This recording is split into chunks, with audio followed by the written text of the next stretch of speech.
saved, I could put it on an upstairs wall. Okay. I only need 4 inches. So for 5 and 4, that's 9 inches of concrete. A normal house would use 10. I could build almost a whole entire house for the same concrete.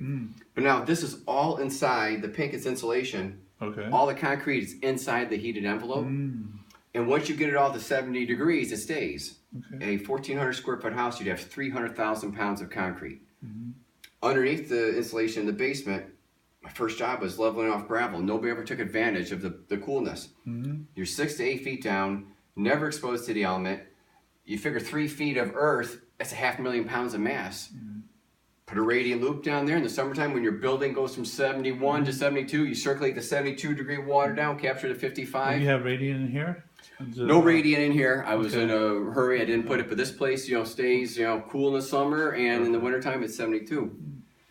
So that's cooling it. In a different situation, you can put a fan and radiator outside. You have night when it gets cool, you can suck the heat out of the Sure. panels Make because there's use of radiant that. tubing in the loops.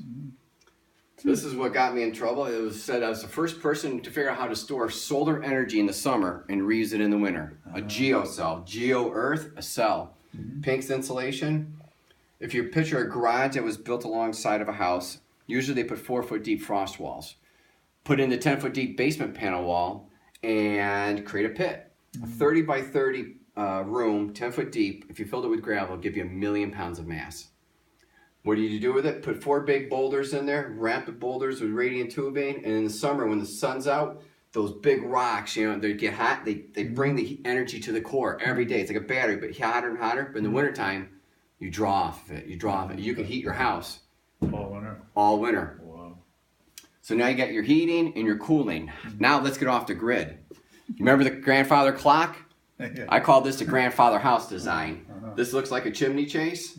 Put a piece of concrete in there, 3 foot by 3 foot, 6 foot tall, 10,000 pounds. Put a chain fall at the top, hook it to a rowing machine, an exercise bike. You work out one day, your wife works out the other day. What do you do with this hanging mass?